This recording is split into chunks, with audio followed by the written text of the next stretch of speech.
I have two art pieces I want to talk about. This one of Dana, this one of Bailey. Let's dig into it.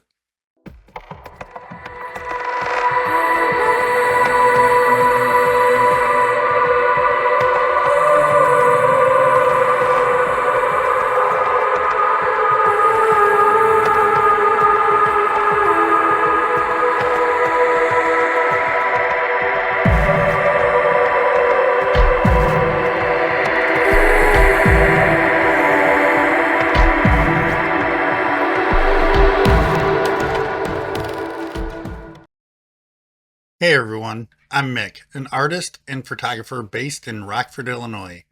Today I want to show you a couple of art pieces I've created using acrylic prints.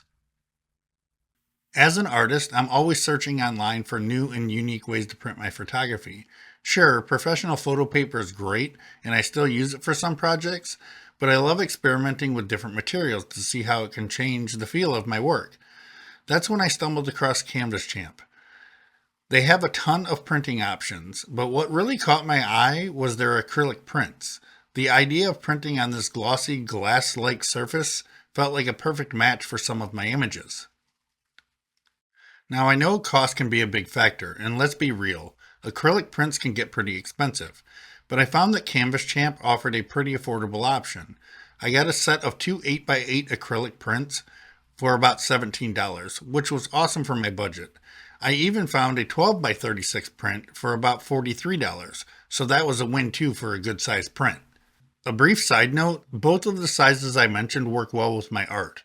Most of what I print for shows are in panoramic or square sizes. The reasons I do this is to bring more oddity to my work, pushing it outside of the traditional box. Once I had the product locked down, I had to pick the right images.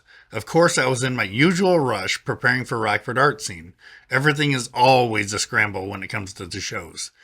Just a few weeks before, I had done a shoot with Dana, and her balloon head images were really standing out to me. I'd also recently shot with Bailey and was loving the surreal vibe of her face-covered images. I ended up picking a silhouetted image of Dana and a low-key image of Bailey.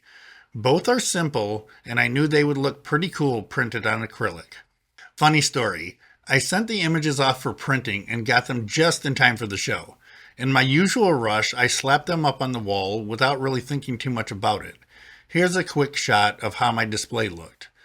But after the show, when I finally had time to slow down and actually look at them, I realized something pretty funny. I had hung the acrylic prints backwards. Turns out, I didn't notice there was a protective paper on the front, so they were facing the wrong way for the entire show. After I peeled the paper off, something amazing happened. I was standing by my bedroom window, and the sunlight hit the acrylics just right. The whole thing just lit up in this beautiful, glowing way. That's when it hit me. I needed to backlight these prints to really bring out their full potential. The way the light flowed through the images gave them so much depth and dimension. I knew I had to make it happen. I started with Dana's balloon head image. I got super eager and started gathering materials. Luckily, I had most of what I needed already. I just had to run out and get some double-headed nails and LED light strips. Once I had everything, I got to work. I wanted to keep it simple, so I built a basic white painted mount. The double-headed nails gave the acrylic a bit of a standoff from the frame. That allowed the light to illuminate from the sides. The balloon head piece of Dana is called Inflated Ego. I write a short synopsis for each piece that I would like to share. Here we go. Do you think I sometimes let my ego get the better of me? I admit, there are times when I become too absorbed in myself, believing I can do no wrong. I need to remind myself to take a step back and consider how my actions might affect others. A week later, after I had time to admire the balloon head piece of Dana, I started on the piece of Bailey. Again, I had to go to the store, but this time I had to get some gas pipe and more LED lights. I used the nails again to stand off the acrylic from the frame. The face-covered piece of Bailey is called Art of Suffocation. Here are my thoughts on this piece.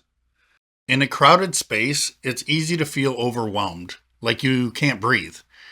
That's what it's like living with panic disorder. It will come on strong. It takes time to figure out how to cope with it. You may get so good at keeping it under wraps that people around you are unaware. It didn't take long to finish either piece, and I'm really happy with how they turned out.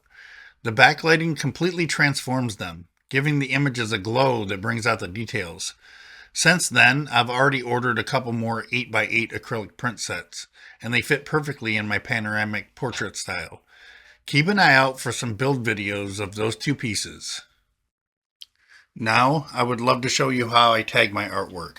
Transparency is really important to me. Each tag starts with the title of the piece and a small image. Below that, a brief synopsis of the work, followed by the price. I want buyers to know exactly where their money is going, so I provide a cost breakdown. This includes product costs, my share, the model share, and the portion that goes to Riser Foundation. The final number at the bottom is the total price of the artwork.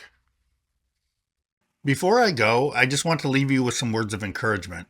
No matter what creative journey you're on, whether you're a fellow artist, photographer, or simply someone trying to find their way, keep pushing forward. It's okay to make mistakes along the way. Those moments can lead to some of your best ideas and breakthroughs.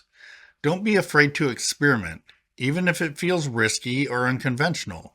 My creativity comes alive when I step outside of my comfort zone. Thank you so much for watching. If you enjoyed this video, please give it a like and hit that subscribe button. Take care, everyone.